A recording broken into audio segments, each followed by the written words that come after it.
People come to affiliate who don't know it. They come to it and they say, oh, it's just like this other channel I know, whether that's search or social. I can just throw some money at it the way I throw money at Meta. Affiliate is not an on in a minute channel. There's some setup work to do so that you get your tracking right, but you get data that you can't get anywhere else.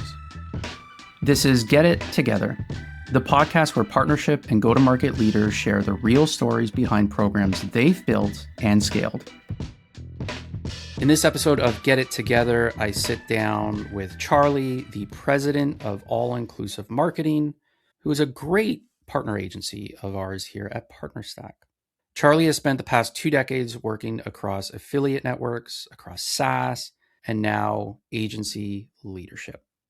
We talk about how software companies should actually be working with agencies as true partners, what it means to be a true partner.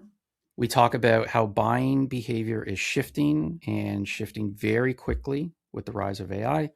And we talk about how affiliate programs are far more relationship driven than some folks might think. Enjoy. All right, welcome everybody to another episode of Get It Together. Today, I'm very excited for our conversation with the one and only Charlie. Charlie, welcome.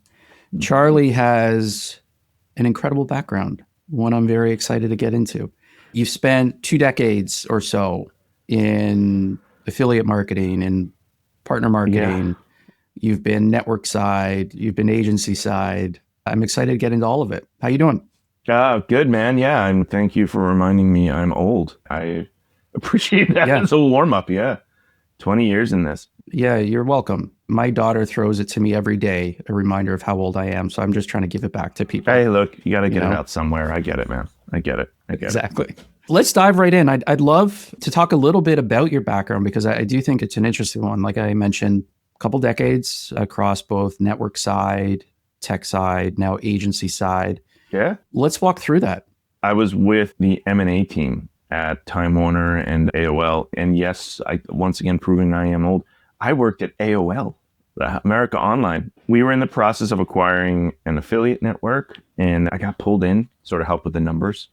And that's how things got started with an affiliate network out of England called Buy.app. And it was a different world once you got into the details, man. Affiliates just, you hear a terminology about a marketing channel, but then you get into the details. And at the time when I was looking at it, so much of it seemed to rely on relationships, right? Affiliate performance. And it was very much this world of who you knew. And I'm coming from this world of programmatic and trying to buy inventory.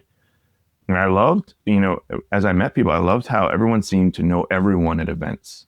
Right? Like I would go to these different events and we weren't just numbers on ledgers. People really knew each other. They knew their kids, their pets, their favorite drinks. Like we weren't just names of people's at companies, right? We were like genuine humans.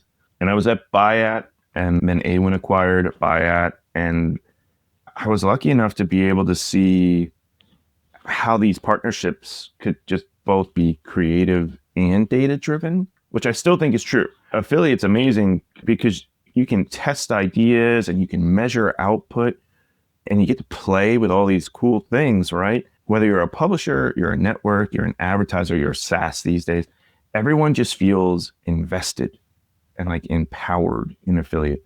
Everyone just feels like we're competitors, but we're friends. Who are we working with today? It's just what makes affiliate so unique. It's a big village. And I really love that about the industry. Coming from AOL through multiple networks to now be the president over at All Inclusive Marketing, it's been a whirlwind, man. It's been a crazy 20 years. I'll tell you that. Yeah. One of the things that you touched on right at the beginning of that was you were brought in to help with some of the numbers. Yeah, numbers nerd, and I get paid for it. It's great. I'd love to talk about that for a second because I think, it's probably obvious, but numbers important.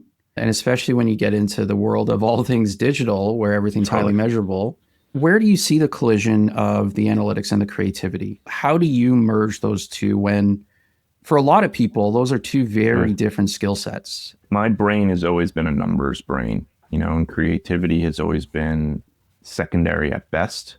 It's not where my strength lies. I'm good at figuring things out, problem solving, and getting creative in that way. But actual design and coming up with ideas behind campaigns and the hard pushes, I've just been lucky enough to work with a lot of good people, right? Who have sort of that side of their brain working. One of the things I love about this business, you can share all these ideas and you can lean on people to be more creative when you're a little less. And I am, I admit that. I'm a numbers guy, which is also why I like performance, right? I love affiliate because I can see this creative led to these clicks, which led to these transactions. And what verticals did it work in and what verticals did it not work in? So, yeah, I mean, I'm very lucky because I get to work with really smart people who are just a little different in terms of the way their brain works. I wish I could tell you I've suddenly become a creative. I can't. In this industry, if you're not playing on both sides, where you're being a little creative with how you put your ideas out, how you put your brands out there, how you find the right publishers, I would say creative and content relate very closely. And in the world of influencer, which has become a big part of affiliate, it plays a big role. I think that's the lesson there, right? Is, know what you're good at, surround people that kind of round you out. I think that's great. So you spent 13 years at Partnerize, great org, great network. Now you're leading AIM, all-inclusive marketing. What's that been like, moving agency side? And not just moving agency side, but leading an agency. I've been network side or SaaS side, sort of depending on how the networks define themselves. Most of my career, I got to see sort of firsthand where partnerships thrive and where they break down. AIM's been around for 15 years, right? I didn't build this place. I've been lucky to sort of inherit it and become a part of this team. It's full of really experienced folks who have been kind enough to sort of welcome me into the fold. And I've sort of done my best to take what I've learned at the networks and in my operational career to shape the agency, but in a way that's collaborative, right? The most important part of which I would say is we don't treat affiliate as a siloed vertical. We look at affiliate and we look at how it plays into pipelines, the LTV, the multi-channel mix, and just sort of started playing and bringing some more of those thoughts to this world. AIM is part of a broader organization called the Plus Company, the Plus Co Media team. We have access to paid, creative, influencer expertise, and we tap into our sister agencies in that media group. When the client needs a little bit more of that full funnel alignment, we have a really amazing sort of opportunity to work with all these really smart people. Since I got here, my personal goal is really to help clients stop thinking of affiliate marketing as this plug and play tool and start seeing it as like that lever for growth, right? When you need to grow part of your marketing portfolio or your revenue, you can pull on that affiliate lever and just really start to see this uptick. So I really think that my background from the networks has given me this sort of operational perspective. And then the folks here have really shown me how to think about a culture and the importance thereof. Can you expand a little bit on something you just said, shifting affiliate from maybe being thought of as like this plug and play thing? What does that mean? Like, what does it look like to treat it as plug and play? And what does it look like to evolve it and mature around it? Yeah, I would say this is something that's been true throughout my career. People come to affiliate who don't know it, right? As brands, they come to it and they say, oh, it's just like this other channel I know, whether that's search or social, and I can just throw some money at it the way I throw money at Meta, and it's just going to work. And overnight, it's going to be like on and it's magic.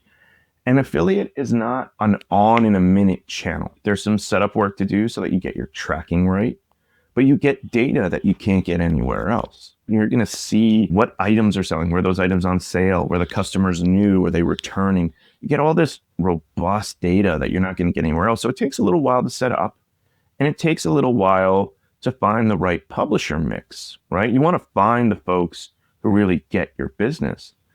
So that in and of itself is just different than these other channels. And it puts you in this place where if you understand your LTV, then affiliate can be part of the lower part of your funnel. Like, you'll hear the term like last click. But as you get people writing about your product and creating that content, it's also higher in the funnel. It becomes part of that discovery process. And in the world of sort of AI and LLMs, that discovery aspect is really important. So I like to think about affiliate and performance marketing as more than what people have thought about historically, where it's just They come to it, it's this plug that they just turn on and it's great. It's not. It's so much more. And in recent days, with the influence of AI, it's become more. And it's going to become more because how you get found in the future is going to be dependent on the content that's out there. And in the world of performance, you can have content be made at very low or no cost because it's a performance channel, right? And reminding people of being part of the bigger pipeline and reminding people that it's not just come in, flip the switch, it's come in and make it work. Find the right people to make it work. I will say, new folks in the industry don't always get it. So you got to sort of do some education. Yeah, I think all of that's fair. I think, PartnerStack's kind of in an interesting spot. Our platform helps manage affiliate programs, influencer programs, creator programs. We're very much supporting AI visibility through third-party content now. That's half of our business. The other half is PartnerStack as a PRM supporting co-sell, resell type of programs, a little bit more of traditional kind of partners. But the interesting thing in everything that you just said is I find a lot of folks, inclusive of kind of traditional partner leaders, still view affiliate a little bit through a negative lens. I think part of that is, it's their experience with affiliate and the negative connotations of it, 20 years ago, 15 years ago. And I think to your point, it's where, education comes in. The other thing that I hear often is it's just transactional, which I think speaks to a little bit to what you're suggesting is like, it's plug and play. I just want to turn it on. There's no real relationships involved. It couldn't be further from the truth. Couldn't be further from the truth, unfortunately. That's a fairly narrow vision of the channel. We keep talking about the funnel, right? From discovery to sort of interest to those transactional. Look, transaction is a big part of performance and affiliate. You get to see this amazing data. You get to tie things back. How cool is that? To see it as that's it is really lacking in vision. Just thinking about the content that gets created. And in the world of performance, it's evergreen content. It's not like it was up for a day. A lot of the content that we create is evergreen. So people are going to be able to look up your brand forever, which adds this value to brand discovery. And for a long time, that was the search engines, the Googles of the world. But if people don't have an appreciation for the value that this content is going to bring to Asiatic discovery, LLMs, answer engines, I think they're missing the boat. Yeah, I find myself having a lot of conversations with folks on our side, prospects, customers, around the holistic value of affiliate, publishers, affiliates, publishers, creators, affiliates, whatever. content creators, influencers. Like, there's a lot of different types of partners. Totally. Yeah. Right. And I'm going to shift into kind of what you're seeing in the B2B space, but I find like this conversation is particularly important for B2B because they're longer sales cycles. There's a little bit more complexity. To your point, you can start to bring in partners to support different parts of the funnel. And I find ourselves having a lot of conversations around, yes, the transaction is important. It is a performance-based channel. Like, we got to align to pipeline revenue. However, we're missing such an opportunity if we're not working with these partners to help us move up market, move down market, break into new geos, help with breaking into a new category. Like, there are highly strategic priorities companies have that these types of partners can help with. And if you only ever treat it as, you know what, I'm only going to pay you every time you flip me a lead, you're kind of missing out on the bigger opportunity. I think you're dead on. Totally agree with what you're saying there. It's more than just a transaction if it's a good program. If it's a robust program, it's bigger than just transaction tracking, for sure. Cool. Let's talk about B2B, because I know I've heard you mention in other pieces of content, podcasts, the need for affiliate marketing to move beyond just kind of traditional retail and move into areas like B2B. Why is that the case? I think it's two things. It's opportunity and it's necessity, right? There's a lot of B2B and SaaS brands out there that have just untapped potential in affiliate. And traditional models for getting out there, the cold calling of it's just not working for them, right? You need deeper funnel tracking because you have longer sales cycles, as you mentioned, and you need a different partner mix if you really want to grow these opportunities, right? And you need to be in LinkedIn groups. You need to be on SaaS review sites. You need influencers who drive demos. It's not just clicks. And in the world of affiliate, in the world of performance, we can dig deep. We can see more than just clicks. A lot of it comes down to, in B2B, lead generation. I think PartnerStack does a great job of sort of helping people understand their leads and qualifying those leads. And I think the qualification of those leads is super important. Are they marketing qualified? Are they sales qualified? In B2B, it's all about action beyond those first click steps. And the world of performance and affiliate really allows for that. You can see the journey that the buyer is going on as the advertiser. So you can change your landing pages. You can change your homepage. You can create unique landers for the partners that it makes sense for, right? And at AIM, we saw an opening to build a framework around that, and it's paid off. Our programs in the finance and SaaS space have really shown the power, as it were, of what a B2B affiliate engine can be. And when we designed for the realities of that sales cycle, we saw real potential. I would argue any B2B player who needs to start to grow that funnel or that pipeline, if they're not looking at affiliate, they're missing out. What historically has been the reason they haven't looked at it? Is it just lack of knowledge? Is it misconceptions? What would you say to the people that haven't leaned in? I think a big part of it's lack of knowledge. They don't put affiliate in that B2B space because B2B is very focused on that lead creation in my mind. A transaction and a lead are sometimes not the same thing in people's minds. I do think also, I don't love talking about the history of affiliate, right? If you go back far enough, leads weren't great. The world of lead wasn't the nicest place. There was some scamming going on out there. But those days, I'd like to say, are past by a long shot. So people's negative thoughts about affiliate as it relates to lead, I'd love to get their minds thinking differently. And that's sort of my focus when we talk about our B2B aspects. Yeah. I love to talk about one of the things that I hear quite often working with our customers, their B2B brands, and a lot of them have agency programs. That's a key partner type for them. But a lot of them struggle to really activate the agencies, get them truly engaged, turn it into a predictable program. Sure. You've been on sort of both sides of it, but now through the lens of being an agency, like what do you look for out of network SaaS companies, technology providers that you partner with as an agency? Like what are you looking for that drives you to really lean in? For it to work between an agency and any vendor, you ultimately are looking for a partner mindset.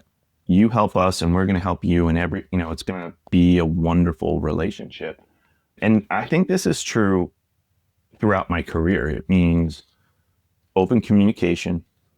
It means flexibility, whether we're talking about the technology, program structures. In the case of a network or a tracking tool, I'm looking for reliability and to a certain extent, shared accountability, right?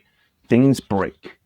We all have to just be adults and say, let's get through this. And just being able to talk with a vendor and a partner in a way where we're all understanding of the business we're in, that to me is a big deal.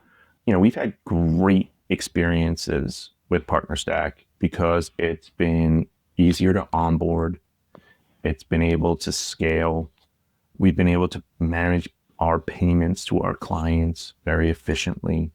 All the things that matter in my world, the best vendors treat us like an extension of their team, not just users of their tech or, worse, just another line on their expense sheet or their finance sheet, right? Like a billable line item. Look at us like somebody who's part of your team and wants to sing your praises, but you have to give us that opportunity. So talk to us, help us make your products better. And for what it's worth, I've seen all of those wonderful things at PartnerStack. So I'm very thankful for them as a partner and to you for giving me this opportunity to sing your praises. Hey, anytime. Yeah, man. Yeah, Appreciate it's it. never a bad thing. Right. Yeah. Um, there's a couple things in there I'd love to get maybe a bit more tactical on. The first is you mentioned right at the outset, transparency and communication is important. In practice, what does that look like to you? How do you operationalize transparency? Tell me when things are working, but tell me when things are broken. Tell me when something new is coming. Meet with me on a regular cadence. And it doesn't need to be every week, but meet with me or my team to tell me, hey, new stuff's coming. Or we're deprecating something. That happens. Are you going after new product types or new verticals? Like, what's your roadmap as a business for the next 12 months? Because maybe we can help play in that world. And at the same time, when I want to learn from you, I want you to learn from us. It's, hey, this thing isn't working. Or have you considered building a product that looks like this? And when we do see things break, and they do, being able to submit a support ticket that gets responded to, or talking to an individual who like understands what's broken and can fix it quickly. It's that open line of communication that goes both ways. And for me, the best vendors are the ones who are eager to listen. Let's just assume, you're meeting with your partner once a month. That's your cadence. You're meeting for an hour. What does an ideal agenda look like if you were to structure it? Yeah, the first 30 minutes of any meeting like that is this is what we talked about last time. Where are we? And these are the things that we need to talk about in the next 30. Giving updates, right? Like, oh, this client has really helped. We've got all their terms and conditions set up. We're doing the recruiting. We've got everything rocking and rolling. But it also may be you telling us this new thing's coming out, or that thing we talked about last session is resolved. So it's sort of the catch up, and then it's new business, as it were. Right. So I think that 60-minute meeting is really valuable. But at the end of the day, sometimes those 60-minute meetings are the world is on fire. There are definitely 60-minute meetings that I've been in where it's the sky is falling. We need to fix this and this on our side, and we need you to help us by doing that and that. So sometimes those 60-minute meetings are not particularly well agended. Yeah, no, that's totally fair. One of the things, again, that I find ourselves talking to a lot of our customers about is as you're working with partners, agencies, certainly inclusive in that, the importance of really understanding, what a joint plan looks like. Why are we even working together? What does this look like? Let's document it. Let's get it down on paper. For you, what does a good version of a joint plan look like to kind of kick off that relationship and keep coming back to it? Yeah, man, 20 years in, that may be the only thing that hasn't changed, right? It's all about aligning up front. Otherwise, you're just going off in a million directions, right? I'd say the best plans start with really clearly defined roles because, we as an agency have our role. Partner Stack has its role. If we're using another tooling, those vendors have theirs roles. But like the most important thing is how we define success. We define success as this, your role in that is that, and you may tell us how you define success.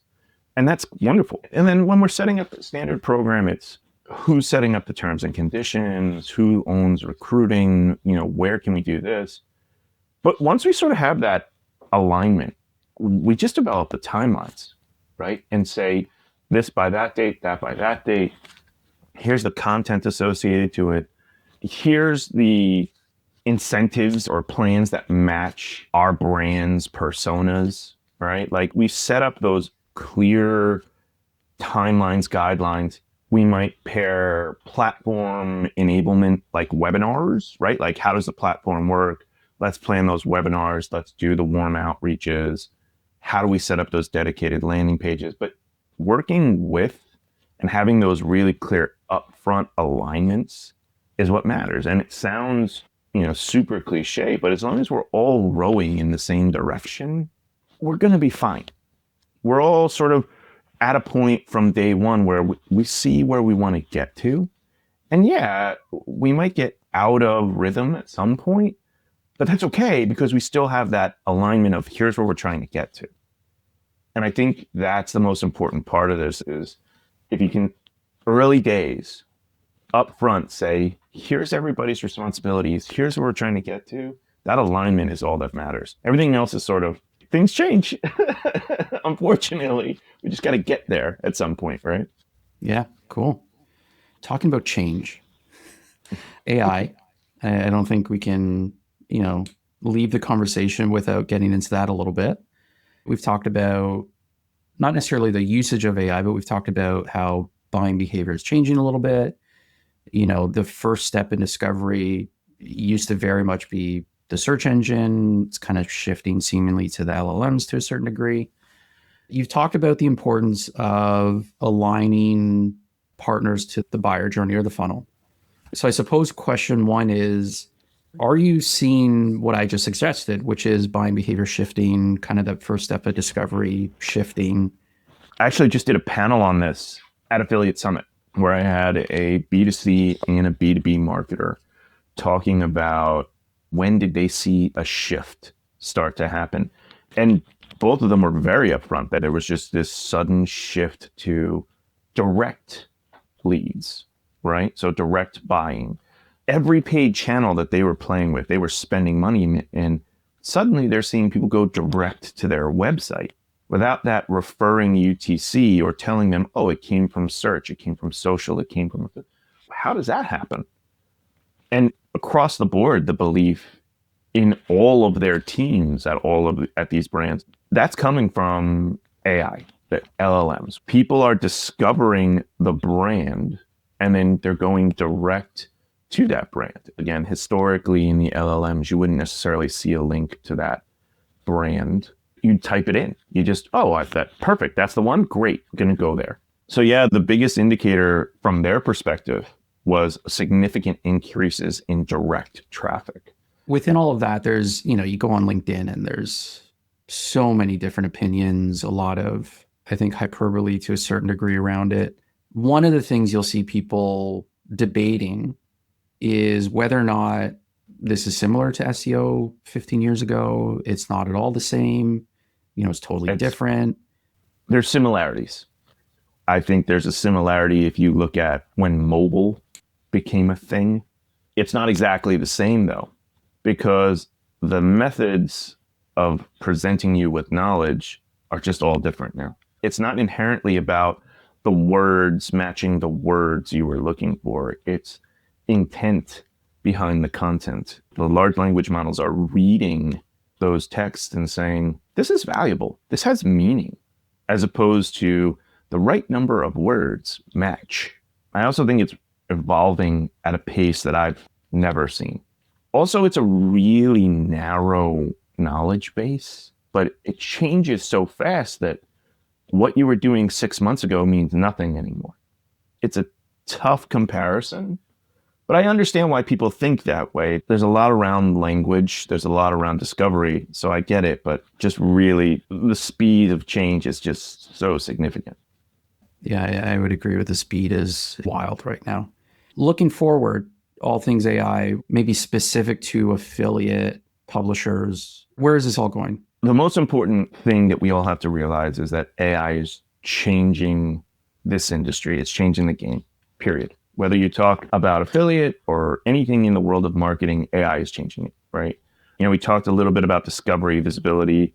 We're seeing more and more influence happening without a click. You'll hear that term, zero click.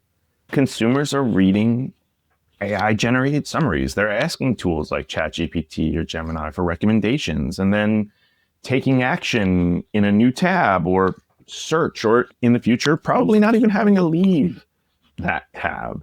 The challenge is, how do we define value for our advertisers, for our brands, right? And in the affiliate space, it's always been tied to that click, the click to the conversion. That's how we show our value in performance. And that's changing. At AIM, we're really working closely with our clients to build frameworks to show accountability, not just last click results. It's not perfect yet, I will say that. But the brands that figure out how to reward those early touch points, I think the higher in the funnel, the discovery stuff, the partners who are contributing to that discovery, those brands are going to win long term. And I think that's true across all of marketing, right? Internally, also, like I have to admit, we're leaning into AI to make ourselves more effective, whether that's for partner discovery, writing briefs, doing campaign testing. AI is helping us in a whole lot of ways. It's helping our teams move faster without sacrificing quality. And I think that's the real bonus. The goal isn't to replace people, it's to free them up so that they can go do deep strategic work. So I think everyone that's looking at AI needs to be smart and say, make people's time more valuable. It's two things, right? Helping partners create more AI friendly content. So are they getting discovered? And helping our clients evaluate the impact that AI has on the whole of their funnel. It's going to take better data, better collaboration, and a lot of testing. But I really think the industry is heading for this new growth time, and I'm super excited to be a part of it. I love that. Also very excited. I agree. I think everybody should be. This is great. I appreciate the time. How can folks get in touch with you, get in touch with AIM if they want to follow up on anything? Come on down to the website, allinclusivemarketing.com, right? I'm Charlie at allinclusivemarketing.com. Get in touch with me anytime, direct. And again, Tyler, can't thank you enough and the folks at PartnerStack for making the time educate people on what a good agency can do for you. So yeah, thanks, man. This has been wonderful. Sweet. Love it. Appreciate it. And I'm sure you'll get some people emailing you. Chat next time. Looking forward to it, man. Thanks for listening to Get It Together. If you want more resources to help you build and scale your partnership program, be sure to follow us on your favorite podcast app. And get more proven tips and tools at partnerstack.com/getittogether.